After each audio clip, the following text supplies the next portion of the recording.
For more than 40 years, Barry Gibb carried a cassette he couldn't bear to play, not because it was damaged, not because he'd forgotten what was on it, but because it held the last voice recording of the brother he couldn't save. It was 1988 when Andy Gibb's voice went silent. At just 30 years old, the youngest Gibb brother, once a pop sensation with 3 #1 hits before his 21st birthday, was gone. The headlines spoke of illness, exhaustion, and a career cut short. But those who knew Andy knew it was more complicated than that.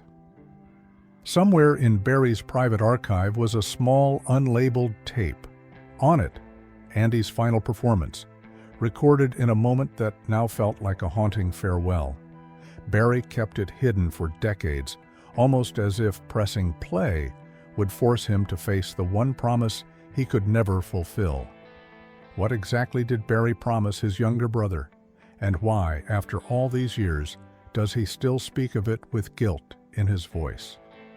The answer is buried in a story of brotherhood, fame, and the unbearable weight of regret. If you love uncovering the untold stories behind music's most unforgettable legends, subscribe to RetroWaves. These are the moments you won't find in the headlines, only here. Barry and Andy Gibb's relationship was unlike the usual bond between brothers. Barry was already a global superstar with the Bee Gees by the time Andy's career began.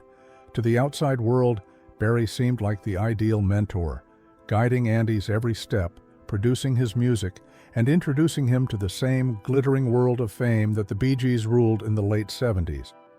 But behind the studio sessions and sold-out tours was something quieter, deeper. Barry wasn't just a mentor, he was a protector. Andy was nearly a decade younger, with a gentle, trusting personality that sometimes clashed with the cutthroat reality of the music business. Barry had once promised his parents, and perhaps Andy himself, that he would always look out for him. At first, the promise seemed easy to keep. Andy's debut album, Flowing Rivers, was a smash. He became the first solo artist in history to have his first 3 singles hit #1 on the Billboard Hot 100. His boyish smile and effortless charm made him a darling of the press. But fame magnified Andy's vulnerabilities. The grueling pace, the pressure to keep topping himself, and the personal battles that came with sudden stardom began to erode his health, physically and emotionally. Barry saw the signs. Friends recall him trying to intervene, urging Andy to slow down, to rest, to focus on his well-being. But fame has a way of drowning out even the most urgent warnings. And when Andy's life took its final turn in early 1988, Barry was left with more than grief. He was left with the sinking feeling that he had failed to keep that promise. What was that promise exactly, and how did it lead to decades of unspoken guilt? In early 1988, just weeks before Andy's sudden passing, Barry invited his youngest brother to Miami. They spent a day in the studio together. No deadlines, no corporate pressure, just 2 brothers making music. For Barry, it felt like old times before fame complicated everything. Andy laughed more that day than Barry had seen in months. According to confirmed accounts from Barry and close family members, they recorded a rough demo. Nothing polished, just Andy's voice over simple instrumentation. Barry didn't know it then, but it would be the last time Andy would sing into a microphone. When the session ended, Barry reportedly told Andy something he'd said before, but never with such weight. "We'll finish this. I promise." It was a reassurance that no matter what happened, they'd return to the studio, fix the rough edges, and share it with the world. But that session never came. Less than 2 weeks later, Andy was gone, and that unfinished song, captured on a small cassette, became the symbol of a promise Barry couldn't keep. For years, Barry kept that tape tucked away, not in a vault, not in some grand studio archive, just in a quiet place where only he knew it existed. The thought of hearing Andy's voice again, frozen in that moment of hope, was both comforting and unbearable. But why, decades later, did Barry finally press play? Barry had seen this story before, too many times in the music business. A young artist rises to unimaginable heights, only to crash under the weight of fame. But this wasn't just any artist. This was Andy. By 1981, Andy's chart-topping streak had slowed, but the pressure to revive it only grew stronger.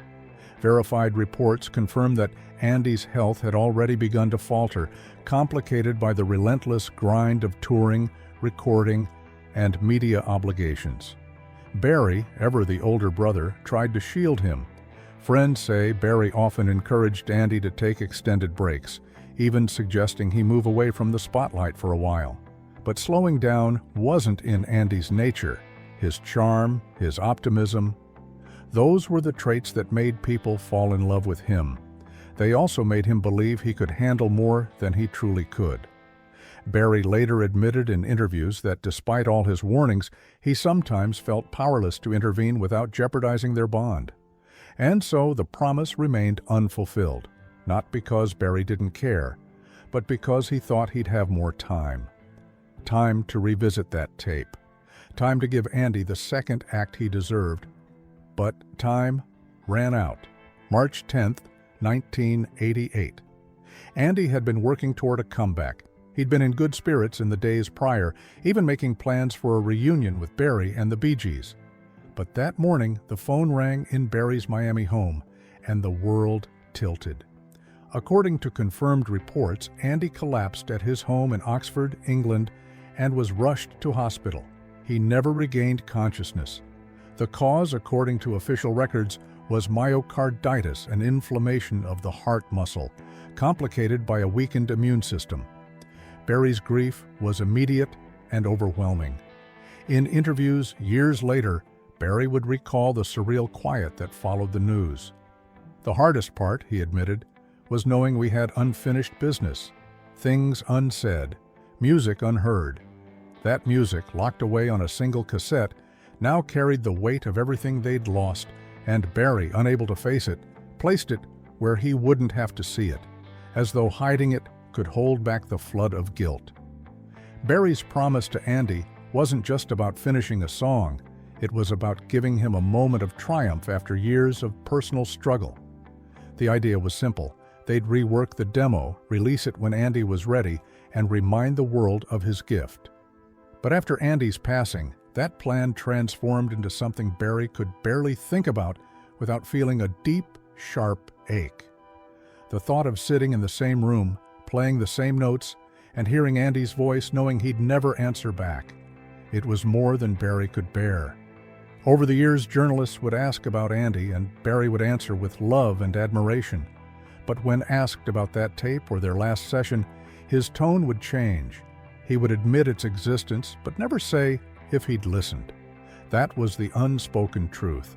The promise wasn't just broken, it had become a shadow that followed him through every award, every performance, every quiet night at home. And yet, 4 decades later, Barry finally decided to press play. Why then? And what did he hear? Barry carried on with life, at least on the surface. The Bee Gees toured, recorded, and collected honors. But those closest to him noticed something had changed.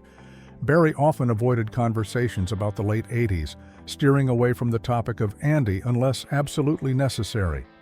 Friends recall that Andy's presence lingered in subtle ways. His photograph in Barry's home, the way Barry would pause if one of Andy's songs played unexpectedly. The cassette remained untouched. He kept it in a safe place, but not in plain sight, as though seeing it too often might weaken his resolve.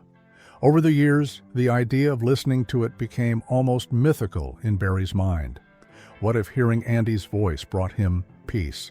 Or worse, what if it only deepened the wound? That fear kept him from finding out. Yet, every so often, the memory of his promise would resurface. The night before Andy died, the words, "We'll finish this, I promise," echoing in his head like a line from an unfinished song. In 2023, during a reflective interview about his life and career, Barry was asked what moments still haunted him. He hesitated, then mentioned the tape, not by name, but by describing a recording I could never bring myself to hear. According to verified accounts, the interviewer gently encouraged him to consider that perhaps the tape wasn't a burden, but a gift, Andy's voice preserved in its purest form. That conversation, coupled with the approach of Barry's 80th birthday, sparked a shift. Time was no longer infinite. If he didn't listen now, he might never do it. Barry went home that night, retrieved the cassette from its hiding place, and placed it on his desk.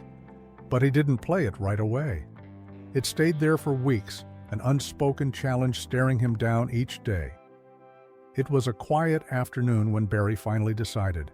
No cameras, no audience, just him, a tape player, and decades of memories pressing against his chest.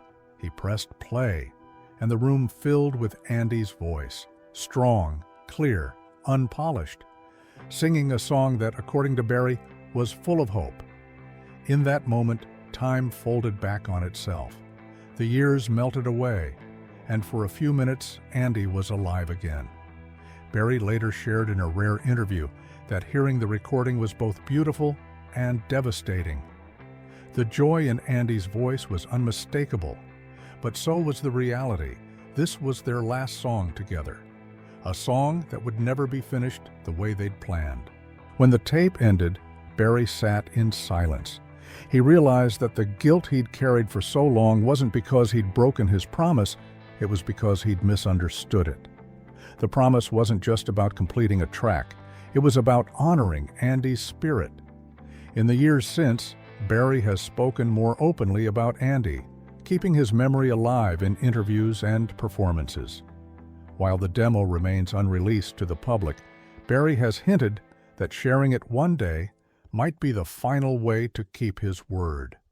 Listening to the tape didn't erase the pain, but it transformed it into something else, an enduring reminder of love between brothers and of the fragility of the time we're given. But even now, one question lingers. Was the promise truly kept, or is Barry still holding back one final act? The moment the tape clicked off, Barry found himself staring at the player as if it still held some unspoken truth. His hands trembled, not from age, but from the rush of emotion that had been locked away for so long. He thought of the last time he'd seen Andy, the way his younger brother's smile could light up a room even when his body was tired. He thought of the promises made in between sessions, the whispered reassurances that big brothers give when the world seems too big to handle. And most of all, he thought of the words, "We'll finish this." For 40 years, Barry had carried those words like a stone in his chest, believing he had failed. But as Andy's voice echoed in his mind, he realized something had changed. This wasn't just an unfinished song, it was a moment frozen in time, a final gift from Andy to him. He remembered the small details of that day in the Miami studio, Andy's laughter between takes, the way he tilted his head when he hit a note just right, the sparkle in his eyes when he believed in a lyric. All those details came rushing back with a force so strong it left Barry breathless. And then the guilt hit again, not because he hadn't finished the song, but because he had let fear rob him of hearing it for so long. He wondered, had he missed a chance to heal sooner? Had holding on to the silence only kept the wound open? Barry later admitted that listening to the tape didn't bring closure, it brought connection. In that moment, Andy wasn't a memory or a headline. He was a voice in the room, a presence Barry could feel. And for the first time in decades, Barry whispered into the empty space, "I kept my promise, little brother. I'm still here." In the weeks after that afternoon, Barry found himself speaking more openly about Andy in interviews. He didn't share every detail. Some moments were too personal, but he began to weave Andy's name into his public appearances with a tenderness that fans noticed. The cassette remains unreleased. Barry has said in confirmed statements that the song belongs to him and Andy alone, at least for now. But he hasn't ruled out letting the world hear it one day. Not as a comeback track, not as a posthumous hit, but as a love letter between brothers. The guilt hasn't disappeared. Loss like that never fully heals, but Barry now carries it differently, less as a burden and more as a responsibility. He knows that every time he speaks Andy's name, every time he acknowledges the light his brother brought into the world, he's keeping that promise alive. And perhaps that was the true meaning all along, not finishing a piece of music, but making sure the man who sang it is never forgotten. If this story moved you, there are more like it. Moments the headlines missed, memories preserved only in the hearts of those who lived them. Subscribe to RetroWaves and join us as we uncover the untold stories of the legends we thought we knew. And tell us, if you had one last recording of someone you loved, would you press play? Or would you let the silence keep them close?